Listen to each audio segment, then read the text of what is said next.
Hey there, guys. All right, today we are back with some more of the Great War. On to week 154, Turmoil in the Reichstag and the Kerensky Offensive. Before we dive in, make sure you go and check out the links in the description box below. I would love to join the Discord and follow me over Twitch. I am most likely still playing through Baldur's Gate 3. As of recording this, I just finished Act 1 a couple streams ago.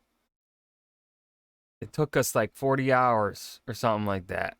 And I still don't think I'm in Act 2. I'm in the interlude between Act 1 and Act 2 as of recording this. So, gonna be playing this game for a hot minute. It's damn good. Not sponsored though. Larian, wanna give me money? I've given you a lot of money. Wanna give me some back? Totally worth it. Totally worth it. Yeah, that's the video. That's the video. What? That's that. Let's dive in. Last summer, Russia had nearly knocked Austria-Hungary out of the war with the Brusilov offensive, but since then had seen political turmoil that culminated in a revolution and the abdication of the Tsar. The Allies were seriously concerned about Russia's ability to continue the war, but this week, Russia and Alexei Brusilov are back. Gasp. Brusilov strikes back. Star Wars, Episode 5.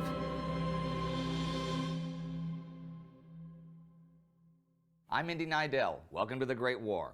Last week, the fighting on Mount Ortegara finally ended, with heavy Italian losses for no gain. The first American... Good job, Italy. You're doing great, sweetie. You're not. You're a fucking disappointment. Stop it. I'm looking at you, Luigi Cadorna. American troops, 14,000 of them, arrived in France. Greece officially joined the Allies in the war, and Russia was preparing a big... Joined. Forced. New offensive in... I don't think there's any other way to define it other than Greece was forced. Greece is an occupied nation.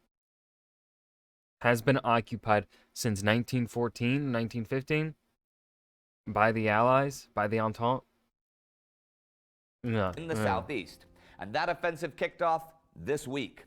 Thing is, power in Russia had still been kind of split between the provisional government, who wanted to create a liberal democratic system, and the Soviets and their revolutionary doctrines. A couple of weeks ago, the Congress of Soviets of Workers and Soldiers delegates had begun, where the Bolsheviks had 100 of the 1,000+ delegates. They were pretty emphatic about ending the war. The Congress as a whole, though, which would end July 7th, gave its support to the provisional government as the supreme authority in Russia. Alexander Kerensky was Minister of War in the provisional government, and he was all about renewing the offensive, as we saw last week. So two things happened at once on July 1st. There was a huge peace demonstration in Petrograd, and General Alexei Brusilov went on the offensive in Galicia. 31 Russian divisions, over 200,000 men, supported by 1,328 heavy guns, launched the attack aimed at Lemberg, some 80 kilometers to the west. Brusilov had his main artillery and his most reliable troops packed in a 48-kilometer zone that was the main axis of advance, though diversionary and backup attacks extended this to nearly 160 kilometers total. Kerensky toured the frontline positions for days, telling the men to fight for their land and their freedom, and also personally giving the order that began the offensive. Kerensky moved along the line, putting heart into some of the army's least willing units. When one regiment refused to advance, Kerensky stood on the trench line in plain view of the Austro-Hungarians and told the men that if they would not attack, he would fight the enemy alone. The speech inspired the men and they went over the top, with many soldiers pausing to embrace Kerensky. Kerensky was swept away by the emotion and tried to join the attack. A journalist who saw the feat said it promised to go on record as one of the historic feats in war operations. Thing is, though there were exceptions, most of the soldiers were still willing to go over the top. That story feels a bit exaggerated. Just a bit. I don't know. I have a feeling he didn't stand on the trench line. I have a feeling maybe he stood inside the trench where, a sniper couldn't fucking hit him. The 11th and 7th Russian armies were the vanguard, with the 8th Army in reserve, and the offensive began with great success. On the 1st, they took 3 lines of enemy trenches and 12,000 prisoners. On the 2nd, they were advancing again, taking another 6,300 prisoners. That day, in a secondary action, the Czechoslovakian Rifleman Brigade, part of the Czech Legion, a volunteer force fighting for the Allies, went into action near Zborov against a far larger Austro-Hungarian force. In spite of that, they advanced deep into enemy territory, breaking through the entire trench system and took 3,300 prisoners. From what I understand, they even convinced many Czech soldiers of the Austrian 19th Division to desert. In general, the Austro-Hungarian defenses collapsed and men fled in panic. A gap opened in their lines dozens of kilometers long and more than 30 deep, and it seemed the Russians had designed another masterpiece. And as the week progressed, they pushed the Austrians ever back. This might be a crisis for Austria in the field, but there was a crisis at home in Germany this week. Oh my god. Crisis? Are you talking about my mental being? Just like me. The 6th, Matthias Erzberger, the leader of Germany's Catholic Center Party, a moderate monarchist, shocked the nation with a speech in the Reichstag. He had gotten information from international contacts through the Vatican, and he persuasively demonstrated that the unrestricted submarine campaign, in effect for half a year, had failed. Britain was nowhere near to being starved out of the war. He demanded reforms, among them a stronger role for the Reichstag, but also that Germany renounce all territorial gains for a peace of reconciliation. This outraged the conservatives, and there was actually kind of a war over policy with a bunch of factions involved.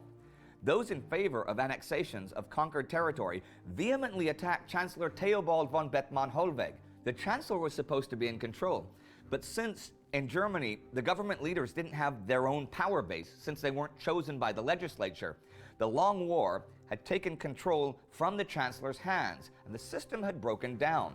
Army Chief of Staff Paul von Hindenburg, whom the nation loved and trusted, had no interest in creating a new system. And the only guy who had an interest and who could get Hindenburg to do what he wanted was Quartermaster General Erich Ludendorff, who was not elected by anyone or responsible to anyone.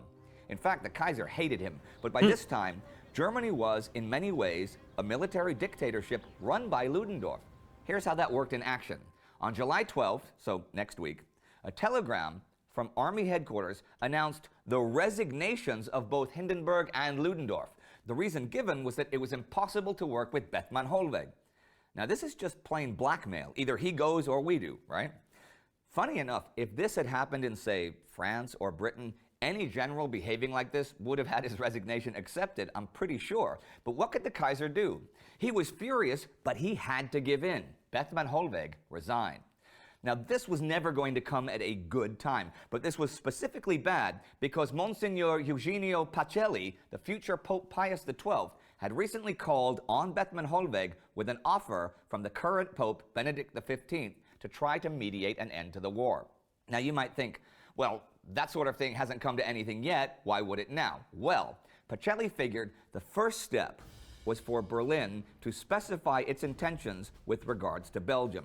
Everyone in the world pretty much knew peace talks were useless until Germany showed some willingness to restore Belgium to its pre-war status. The Kaiser had long said that for reasons of national security, Germany would have to maintain control over at least part of Belgium, but he was now seeing that that might be pretty unrealistic. So Bethmann-Hollweg, without the army's consent of course, had told Pacelli that Germany was up for Belgian autonomy if France and Britain were as well. The Reichstag's liberal majority would have supported this too, but with Bethmann-Hollweg gone, the opportunity was also gone. The new chancellor would be Georg Michaelis, who was so obscure that the Kaiser had not only never met him, he had never even... Wait a minute. 1936? Why did so many people die in 1936 here? That wasn't the Night of the Long Knives, was it?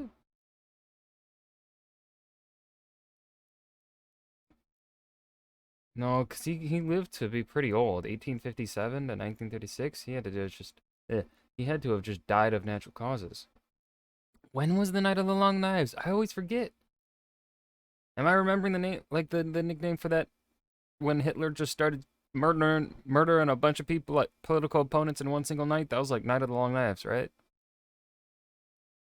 I think so. God, I am so rusty. Who was so obscure that the Kaiser had not only never met him, he had never even heard of him. Michaelis would prove completely ineffective, and Ludendorff really was responsible for everything, with no support from anyone, either diplomatically or politically. But someone who was getting some support this week was the Arab Revolt. Arab Revolt forces working with Lawrence of Arabia occupied Aqaba without opposition after several days of fighting in the region. This is at the top of the Gulf of Aqaba at the head of the Red Sea. The Arab forces were now 200 kilometers from the British in Sinai, from where General Edmund Allenby was under instructions to take Jerusalem by the end of the year. The Arabs would receive 16,000 pounds worth of gold as a reward. That's about $650,000 today. Aqaba was an attractive target because it provided a base closer to Suez and Syria than Al-Waj down the coast, to which British explosives, ammunition, and gold could now be funneled. This was a pretty big achievement for the revolt. And here are some notes to end the week. On July 2nd, the first regular convoy of merchant ships sails from Hampton Roads, Virginia. A concerted attack by German submarines on U.S. transports was defeated the 4th. And also on the 4th came a German raid on Harwich. 17 were killed and 30 injured. And that was the week. Allied success in the Middle East and on the Eastern Front, and a political crisis in Berlin. This Russian offensive wasn't as big as the one last summer, but it was still a heck of a lot of men, and the Allies were optimistic with the successes this week.